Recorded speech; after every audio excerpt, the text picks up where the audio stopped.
ဟုတ်ကဲ့အားလုံးမင်္ဂလာပါဗျာနော်အားလုံးမင်္ဂလာပါနော်ကျွန်တော်ခုပြပြီးမှကျွန်တော်တို့ဒီ9ချိန်မြောက်မှာ63နောက်တွဲနော်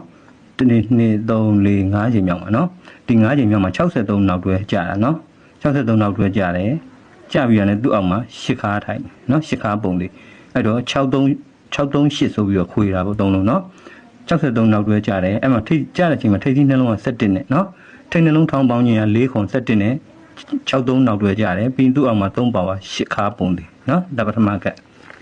ဒုတိယကဒီမှာရှိတယ်နော်ဒုတိယက9ချိန်မြောက်မှာနော်9ချိန်မြောက်မှာသူက1ချိန်2ချိန်3ချိန်4ချိန်5ချိန်မြောက်မှာနော်5ချိန်မြောက်မှာ63နောက်တွဲကြတယ်နော်63နောက်တွဲကြပြီးရတယ်10ခါပုံလေးအောက်မှာသူ့အောက်မှာနော်10ခါပုံလေးဒီမှာတော့ပထမကမှာ17ထိပ်သီးနှလုံးထောင်းပေါင်းနော်ဒုတိယကမှာထိပ်သီးနှလုံးထောင်းပေါင်း12နော်ဒါတတိယကဒီမှာရှိမယ်နော်ဒီ3ကပဲရှိတယ်နော်ဒီ3ကပဲရှိတယ်ဒီချိန်2ချိန်3ချိန်4ချိန်5ချိန်မြောက်မှာနော်5ချိန်မြောက်မှာဆို63နောက်တွဲပုံသေးကစားတာနော်63နောက်တွဲပုံသေးကစားတယ်သူ့အောင်မှာ10ခါလည်းပုံသေးပဲနော်အဲ့ဒီချိန်မှာသူပထမကမှာထိနှလုံးထောင်းပေါင်းရင်17ဒုတိယကမှာထိနှလုံးထောင်းပေါင်းရင်12ဒုတိယတတိယကမှာထိနှလုံးထောင်းပေါင်းရင်73နော်အဲ့လိုထိနှလုံး73နော်ဒီပထမကမှာထိနှလုံးထောင်းပေါင်းရင်17ဖြစ်ပြီးကမှာနောက်ပေါင်း63နောက်တွဲနဲ့10ခါဖြစ်တာနော်ဒုတိယကမှာထိနှလုံးထောင်းပေါင်းရင်12 63နောက်တွဲနဲ့10ခါဖြစ်တာနော်တတိယကမှာထိနှလုံးထောင်းပေါင်းရင်73နော်63နောက်တွဲပုံသေးနဲ့10ခါဖြစ်တာနော်အဲ63နောက်တွဲတွေကလည်းသူ5ချိန်မြောက်တွေမှာကြီးပဲနော်1ချိန်2ချိန်3ချိန်4ချိန်5ချိန်မြောက်မှာပဲ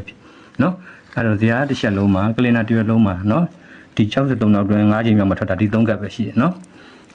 ်ဟုတ်ပြီအဲ့တော့အဲ63နောက်တွဲပေါ်တပင်ကျော်မှာသူက9နောက်ပိတ်က9ခါ9ထိပ်က9ပိတ်ထည့်ထားတယ်နော်ဒီမှာလည်းပဲသူက63နောက်တွဲပေါ်တပင်ကျော်မှာ6ထိပ်က6ပိတ်ထည့်ထားတယ်နော်တတိယကမှလည်း93နောက်63နောက်တွဲတပင်ကျော်မှာခွန်ထိပ်ကခွန်ပိတ်လို့ထည့်ထားတယ်နော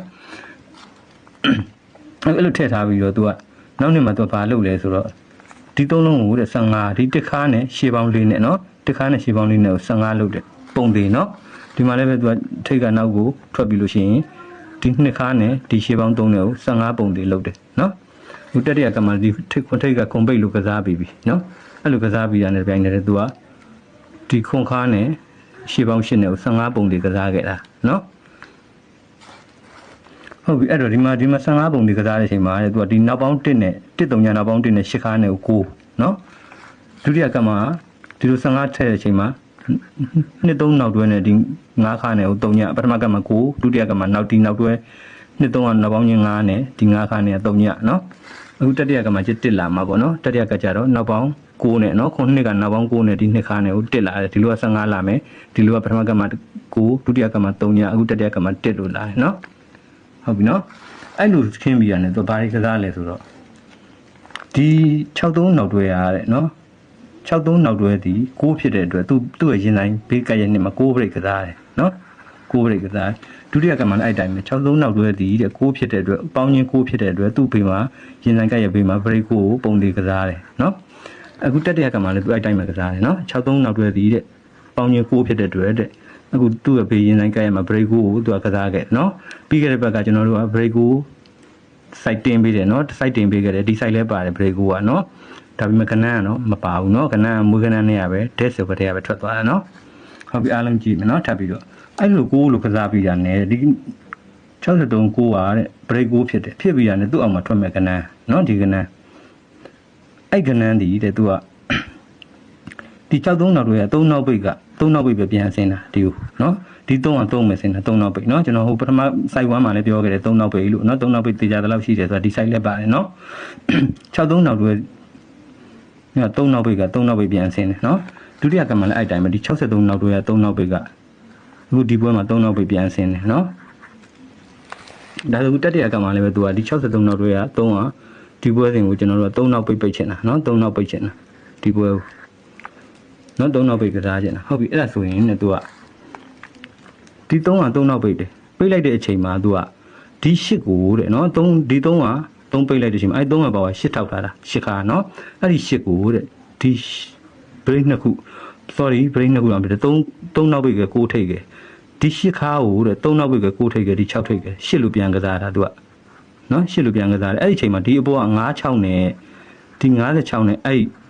6ထိပ်နဲ့ကိုခွန်ပုံသေးဒီ8ကိုတဲ့ဒီ3လုံးက8ဒီ3လုံးကခွန်ပုံသေးကစားတယ်ဒီ3ကနောက်ပိတ်ကစားတယ် နော်ဒုတိယကမှလည်းအဲ့တိုင်းပဲတဲ့နော်ဒီ63နောက်တွေ3နောက်ပိတ်လိုက်ပြီအဲ့3နောက်ပိတ်လိုက်တဲ့အချိန်မှာတဲ့သူကဒီ8ခါကို3ပါဝါ8ခါကိုတဲ့ဒီ93နဲ့နော်ဒီ35နဲ့ဒီ3ညနဲ့8ပဲပြန်ကစားတယ်နော်အဲ့8ပြန်ကစားတဲ့အချိန်မှာဒီ8ပေါင်းကြီးဒီ3လေးနဲ့ဒီထိပ်သီး3ညနဲ့ကိုခွန်မဲ့ကစားတယ်ဒီ3လုံးက8ဒီ3လုံးကခွန်နော်ပထမကမှလည်းသူအဲ့တိုင်းပဲကစားခဲ့တာဒီ3လုံးက8ဒီ3လုံးကခွန်နော်ဟုတ်ပြီလားသူတတိယကမှလည်းပဲသူကဒီ3မပါပါဘူးကျွန်တော်တို့8ကစားကျင်တာဟုတ်နော်3မပါပါဘူး8ထိပ်ဒီမှာ8ခါထည့်လိုက်တယ်အဲ့8ကိုဒီ3လုံး8ကစားကျင်တာဒီ3လုံး8ကစားကျင်တဲ့ခါကျတော့9ထိပ်လို့ဝင်သွားပြီနော်9ထိပ်ဝင်သွားပြီဒီ3လုံး8ကစားမယ်ဆိုရင်9ထိပ်ဝင်သွားပြီဒီ3က3ပိတ်9ထိပ်3ပိတ်နော်ဒီ3လုံး8ကစားတဲ့အချိန်မှာဒီအပေါ်က4 8နဲ့ဒီ4နောက်ပိတ်8ထိပ်နဲ့အဲ့ထိပ်နဲ့ကလည်းခွန်မဲ့ပုံတွေကစားတယ်နော်အဲ့တော့သူကဒီ3 5 3ည8 4 8 5ခွန်နှစ်ထပ်ထပ်ထားတာနော်ဒီ3 3ည5 8ဖြစ်မယ်နော်ဒီမှာ5ထိပ်နော်ဒါ5ထိပ်3 3ည5 8ဖြစ်မယ်4 8 5ခွန်ဖြစ်မယ်နော်ဒီမှာလည်းပဲဒုတိယကမှာလည်းအဲ့လိုပဲနော်3 5 3ည8ဖြစ်မယ်3 4 3ညခွန်ဖြစ်မယ်နော်နှစ်ထပ်ချုပ်တာနော်ဒီမှာလည်းပဲခုပထမကမှာလည်းပဲ3 9 6က8ဖြစ်မယ်5 6 6ကခွန်ဖြစ်မယ်နော်ဟုတ်ပြီအဲ့ဒါဆိုရင်သူကထိပ်စီးအပိတ်ရတယ်အဲ့ဒီအချိန်မှာသူဘာနဲ့ထည့်နေဆိုတော့ဘရိတ်နဲ့ထည့်တယ်နော်ဘရိတ်ကဘယ်လိုထောက်ထားလဲဆိုတော့အဲ့ဒီအချိန်မှာကြားတဲ့အချိန်မှာလေခုနကသူကဒီသူ့ရဲ့အပေါ်2ပင်ကျော်ကဒီဘရိတ်ကိုပေါ့နော်ဒီဘရိတ်ကိုရဲ့တပင်ကျော်ကဒီဘရိတ်ကိုရဲ့ဒီကိုက6ပါဝါ4ဘရိတ်ဆိုဒီမှာကစားတာနော်6ပါဝါဒီ6ရဲ့ပါဝါ4ဘရိတ်လို့ဒီမှာကစားတာအဲ့4ဘရိတ်ကစားရမယ့်အချိန်မှာလေသူ့ဇောင်းတပင်တက်လိုက်ရင်ဒီမှာဘရိတ်လေးကထောက်ပြီးသားဖြစ်နေရမယ်အဲ့လေးကနော်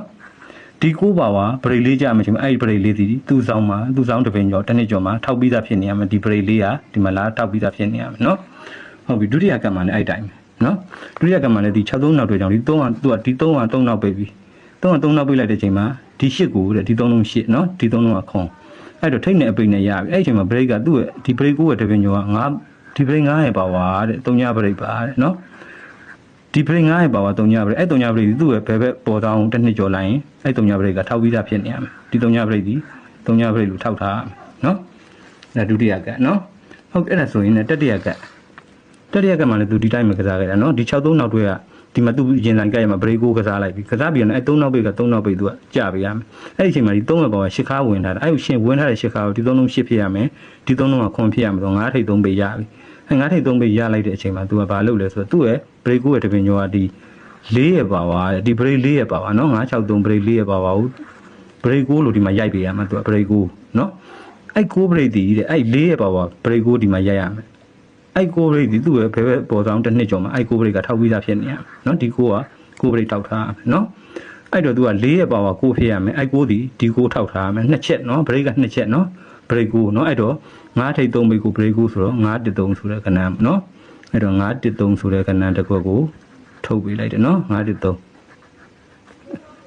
ကြိုက်တဲ့လူကထိုးတာနော်ဒါပေမဲ့သူကဒီမှာလိန်နဲ့အချက်ရှိတယ်153ဆိုတာကြလို့ရတယ်153ဆိုတဲ့ခဏနဲ့ကြလို့ရတယ်ဒီထဲမှာဘာဖြစ်လို့ကြလို့ရလဲဆိုတော့သူကဒီမှာသူကဒီတစ်ကိုဒီ3လုံးတစ်ဖြီးတယ်ဒီ3လုံးတစ်ပြန်ဖြီးခိုင်းတာနော်ရှင်းနှစ်ကစလုံးမှာဒီမှာလည်းပဲဒီ3ညကိုဒီ3လုံး3ညဖြီးတယ်နော်ထိတ်ကအဲ့လိုယူလို့ရတယ်နော်ဒီမှာကျတော့ဒီ3လုံး9တယ်နော်ဒီ9ကိုဒီ3လုံး9ပြန်ဖြီးတယ်အဲ့ချိန်မှာဘရိတ်ကိုထောက်ထားတဲ့ကောင်6နောက်ပိတ်ကိုဒီ3လုံး6လို့ခောက်တာနော်ဒုတိယကမှလည်းအဲ့တိုင်းပဲဘရိတ်ကိုထောက်ထားတဲ့ကောင်9နောက်ပိတ်ကိုဒီ3လုံး9လို့ထည့်မယ်အဲ့ဒီချိန်မှာဒီ3ညကိုဒီ3လုံးက3ညဖြစ်နေမယ်တတိယကမှလည်းအဲ့တိုင်းပဲဘရိတ်ကိုထောက်ထားတဲ့ကောင်9နောက်ပိတ်အဲ့9နောက်ပိတ်ကိုဒီလို9ဖြစ်မယ်ဆိုရင်တစ်ထည့်ယူလို့ရတယ်နော်အဲ့9နောက်ပိတ်ကိုဒီ3လုံး9ဖြစ်မယ်ဆိုတစ်ထည့်ယူလို့ရတယ်အဲ့ဒီချိန်မှာဒီ3လုံးက1ပထမကမှ9ဒုတိယကမှ10ခုတတိယကမှဒီ3လုံးက1ဖြစ်တယ်အဲ့1ကိုဒီ3လုံး1ဆိုရင်တစ်ထိတ်နော်တစ်ထိတ်နဲ့ဘရိတ်ကိုနော်အဲ့တော့153နော်အဲ့တော့913ဆိုတဲ့ခဏနှစ်ခွက်ကိုထုတ်ပေးလိုက်တယ်နော်အားလုံးပဲကြိုက်တဲ့လူရထိုးထားပါမကြိုက်တဲ့လူရရှောင်းသွားပါဗျာနော်အားလုံးပဲကိုယ်လက်ခံကောင်းကြပါစေဗျာနော်